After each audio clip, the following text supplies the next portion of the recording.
Hello' everyone, কি খবৰ? আশা কৰোঁ আপোনালোক সকলো ভালে আছে।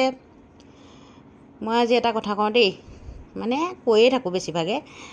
আমি সকলোৱে যদি মিলি পেলাই আগুৱাই নাযাওঁ নহয়, এই ছ'চিয়েল মিডিয়া জগতখনত কেতিয়াও মানে আগবাঢ়িবই নোৱাৰিম, গম পাইছে? সেইকাৰণে হিংসা বাদ দি এজনে আনজনক ছাপোৰ্ট কৰক। আৰু কোনোবাই যদি কিবা নাজানে নহয়, যদি আপোনাক সোধে, প্লিজ ক'ব না।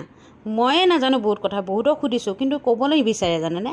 বাৰু যি নহওক, আজি বেটিয়ে মোক কৈছিলে কি টিফিনত আমাৰ চেণ্ডউইচ বনাই দিবা। মই বোলো যি চব্জি আছে উলিয়ালোঁ, বন্ধাকবি অলপমান, তিয়ঁহ, গাজৰ অলপ আছিলে, গাজৰ, পিঁয়াজ আৰু বিলাহী অলপমান। সেইখিনি মই কি কৰিছোঁ জানে, অলপমান নিমখত অলপ টাইম থৈ দিছোঁ, পেলাই চেপি পেলাই মানে সেইখিনি মই বাটাৰত অলপ ফ্ৰাই কৰিলোঁ। আৰু পনীৰ এডোখৰ আছিলে, তাকে ভাঙি চিঙি মানে টুকুৰা টুকুৰ কৰি পেলাই সেইখিনি ভাজি শুকুৱাই লৈছোঁ, অলপ ড্ৰাই টাইপ কৰিছোঁ। একদম ৰঙচুৱা কৰি নিদিব, এনেই আৰু অলপ টাইম 2-3 মিনিট। তাৰপিছত এইখিনি ঠাণ্ডা হ'বলৈ দিব। ঠাণ্ডা হোৱাৰ পিছত তাতে মেয়নিজ অলপ দি এইখিনি মিক্স কৰিব ধুনীয়াকৈ।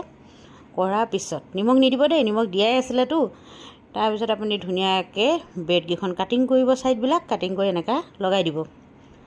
বহুতে বনাব জানে দিয়কচোন, মই কেনেকৈ বনাওঁ সেইটো কৈছোঁ দেই। এতিয়া ধুনীয়াকৈ কাটি দিব, কিন্তু কিছুমানে কি কৰে, ফ্ৰাই কৰি দিয়ে বাটাৰত। আমাৰ আকৌ বেটিয়ে খাই ভাল নাপায় ফ্ৰাই কৰি দিলে, এনেকৈয়ে দিলোঁ। আৰু আমি দুটাইও খালোঁ, বুঢ়া বুঢ়ীয়ে। ভালেই লাগিলে বাৰু খাই, বুঢ়া বুলিয়ে কৈছোঁ আৰু। আপোনালোকেও বনাই চাব দেই এবাৰ। Bye bye.